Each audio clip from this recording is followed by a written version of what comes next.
Welcome to my new Hindi teaching channel. तो बच्चों, आज व्याकरण के अंतर्गत रचनात्मक कार्य के अंतर्गत नारा लेखन, जिसे स्लोगन कहा गया है, उस पर चर्चा करेंगे। इसे नवीन पाठ्यक्रम के अंतर्गत इसे रखा गया है और यह कक्षा 9वीं 10वीं तक के विद्यार्थियों के लिए बहुत ही महत्वपूर्ण है। इसके प्रस्तुतकर्ता है धरित्री डेका। नारा लेखन संशोधित पाठ्यक्रम में नारा लेखन शामिल कर लिया गया है, अतः इसके बारे में जानना आवश्यक है। नारा लेखन क्या है, इसका उद्देश्य क्या है, हम नारा लेखन कैसे करें जिसे हमें पूरे 5 अंक मिल जाए, इसी बारे में हम आज चर्चा करेंगे। नारा लेखन किसी विशेष पक्ष, विचार, अभियान या सिद्धांत को प्रकट करने वाला प्रेरणादायक तुकांत वाक्य नारा कहलाता है। नारा लेखन को हिंदी में उद्घोष, आह्वान, नीति वचन, सिद्धांत या प्रचार भी कहा जा सकता है। नारा संस्कृत में क्या कहते हैं? इसे एक अघोष व समघोष कहा जाता है। अंग्रेजी में इसे स्लोगन राइटिंग कहते हैं और इसका व्याकरणिक परिचय है, यह पुल्लिंग तथा संज्ञा है। नारा यानी जोरदार बुलंद शब्दों का समूह जो सीधा मन मस्तिष्क पर प्रहार करे, जो आम लोगों के हृदय पर छा जाए। नारा एक धार रहित हथियार भी है। नारा लेखन में शब्दों की अनोखी शक्ति होती है। कहने का तात्पर्य है कि स्लोगन राइटिंग, नारा लेखन जो है छोटा सा होता है, लेकिन ये सीधा मस्तिष्क पर प्रहार करता है। यह एक ऐसा हथियार है, धार रहित हथियार है, जिसके प्रभाव अचूक होते हैं। जैसे कि कुछ उदाहरण देख लेते हैं। तुम मुझे खून दो, मैं तुम्हें आजादी दूंगा। सुभाष चंद्र बोस जी का बड़ा ही सटीक नारा था। आजाद हिंद फौज जब वो तैयार कर रहे थे वर्मा रंगून में, तब उन्होंने ये जो नारा दिया था, तुम मुझे खून दो, मैं तुम्हें आजादी दूंगा, इस नारे को सुन करके ही बहुत लोग इस फौज में शामिल हो गए थे और सबका खून खौल उठा था और अंग्रेजों के विरुद्ध वे लड़ने के लिए तैयार हो गए थे। तो इस तरह से ये जोरदार बुलंद शब्दों का समूह है जो सीधा मन मस्तिष्क पर प्रहार कर रहा है। वंदे मातरम उसी तरह का एक अन्य नारा है जो बहुत कम शब्दों पर बहुत ही प्रेरणादायक स्पष्ट अभिव्यक्ति है। नारा बहुत शक्तिशाली माना जा सकता है क्योंकि इसके कम शब्दों में घन गंभीर अर्थ छिपा होता है जो प्रभावित करता है। दूसरे शब्दों में हम कह सकते हैं, देखन में छोटा लगे घाव करे गंभीर, यानी कि है तो वह देखने में छोटा, लेकिन इसका बहुत प्रभाव जो होता है बहुत अत्यधिक होता है। मैंने यहाँ एक नारा भी दिया हुआ है, उसका जो है चित्र दिखाया है, समय उसी को सफल बनाए जो समय को खुद चलाए। तो इस तरह की चीजों को पढ़ करके जो है बातें हमारे मन में बैठ जाती है। उसी तरह और एक उदाहरण लेते हैं। जल है तो कल है, यह नारा स्पष्ट है, यहाँ पर गंभीरता का भाव है। यहाँ अगर जल की जगह पानी है तो कल है या नीर है तो कल है, अगर प्रयोग करेंगे तो इसका प्रभाव कम हो जाएगा। कहने का तात्पर्य है कि शब्दों की सकारात्मक और नकारात्मक शक्ति होती है जो प्रभाव डालती है। यही कारण है कि शब्द का चयन इस प्रकार करना चाहिए कि वह जल्दी जुबान पर चढ़ जाए। तो जल, पानी, नीर ये सारे एक दूसरे के पर्यायवाची है, लेकिन जल शब्द कहने से जो स्पष्टता आती है, जो गंभीरता आती है, वो पानी और नीर शब्द कहने से नहीं आती है। अतः शब्द का चयन बहुत ही सुंदर होना चाहिए जिससे कि सकारात्मक प्रभाव पड़े। तत्सम शब्द यानी कि संस्कृत शब्द जो भारी भरकम हो, उनका प्रयोग नहीं करना चाहिए। नारा लेखन में शब्द कम या अधिक हो सकते हैं। तो इस तरह से हमने नारा लेखन से संबंधित कुछ बातों को देख लिया है, पढ़ लिया है। अब प्रश्न आता है कि नारा लेखन कैसे करें। तो सबसे पहला बिंदु है, नारा लेखन के लिए समय सीमा निर्धारित करें कि कितना बड़ा लिखेंगे, कितना छोटा लिखेंगे, इसके लिए सीमा पहले ही निर्धारित कर लेनी है। दूसरा है, इसमें आपने सरल, सहज, लोकप्रिय तथा प्रचलित शब्दों का ही प्रयोग करना चाहिए। तो जो कि बहुत ही आम बोलचाल की जो भाषा होती है, ऐसे ही शब्दों का प्रयोग करना चाहिए। नारा संक्षिप्त ही लिखे। इसे लिखते समय लय तथा तुकांत शब्दों का प्रयोग करें। तुक मिलना चाहिए, जैसे जल है तो कल है, तो इसमें जो प्रयोग है उसमें तुकांत है। आवश्यकता अनुसार चित्रांकन करें। सृजनात्मकता और मौलिकता को महत्व दे, यानी कि नारा मौलिक होनी चाहिए और उसमें अपनी सृजन शक्ति का प्रयोग करना चाहिए।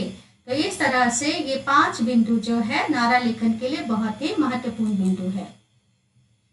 नारा लेखन के प्रकार, किस किस तरह के नारा लेखन को हम शामिल कर सकते हैं या नारा लिख सकते हैं। जैसे कि राजनीतिक नारा हो जाता है, जैसे कि मोदी सरकार चल रहा है तो सभी लोग कहते हैं अब की बार मोदी सरकार, ये एक राजनीतिक नारा है।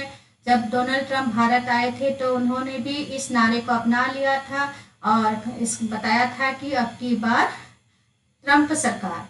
तो इस तरह से कुछ राजनीतिक नारा हो सकता है। दूसरा है धार्मिक नारा, जैसे कि हिंदू मुस्लिम सिख ईसाई आपस में है भाई भाई, तो ये धर्म से संबंधित नारा है।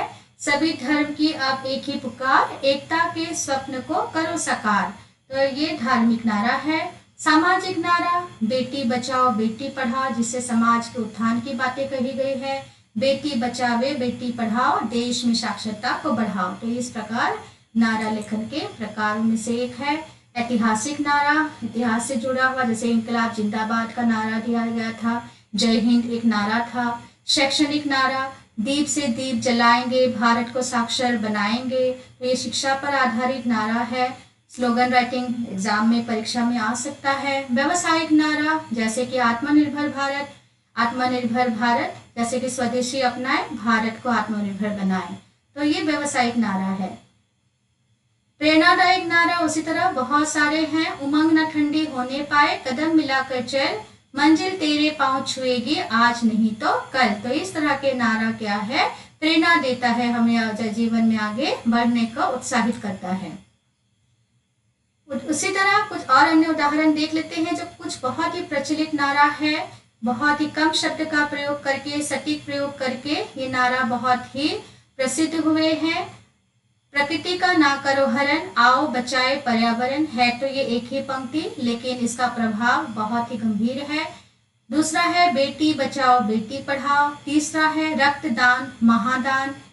चौथा है पढ़ेगा इंडिया तभी तो बढ़ेगा इंडिया। पांचवा है एक कदम स्वच्छता की ओर। तो ये सारे प्रसिद्ध जो है प्रचलित नारा है एक पंक्ति की, लेकिन इसमें गंभीर अर्थ भरे हुए हैं और सीधा ये मस्तिष्क को हम लोग को झकझोर देती है और इसका अभिव्यक्ति भी बहुत ही सक्षम है। उसी तरह के नारे हमें लिखने चाहिए। पानी से संबंधित बहुत सारा नारा लेखन है, नारा लिख सकते हो, जैसे कि पानी बिना जीवन नहीं, जल है तो कल है, जल जीवन का अनमोल रतन, इसे बचाने का करो जतन। जल संरक्षण जरूरत भी और कर्तव्य भी। हम अपने भविष्य को सुरक्षित कर जल बचाए जीवन बचाए। बूंद बूंद से भरती है घाघर और कोई घाघरों से बनते हैं महासागर। जल तो है सोना इसे कभी नहीं खोना, आज रंग बरसे कल पानी को तरसे। तो इस तरह से यहाँ पर जो नारा लेखन दिया गया है वो पानी से संबंधित है, जल से संबंधित है, क्योंकि हमें जल का संरक्षण करना चाहिए। आगे भविष्य में आने वाले समय का ध्यान रखते हुए जल का संरक्षण करना चाहिए। तो इसी पर आधारित ये नारा लिखा गया है। तो बच्चों ऐसे ही आपको भी बहुत सारे उदाहरण अपने आप से नारा लिखना चाहिए। कुछ और नारा लेखन देख लेते हैं। साथी रे हाथ से हाथ मिलाना, गंदगी को दूर भारत से है भगाना। तो स्वच्छ भारत अभियान के दौरान इस तरह के हम स्वच्छता अभियान पर इस तरह के नारा लिख सकते हैं। सच्चा प्रयास कभी निष्फल नहीं जाती, ये प्रेरणादायक नारा के अंतर्गत है। पेड़ लगाओ पेड़ बचाओ, इस दुनिया को सुंदर बनाओ। हर घर की शान, स्वच्छता से देश की पहचान।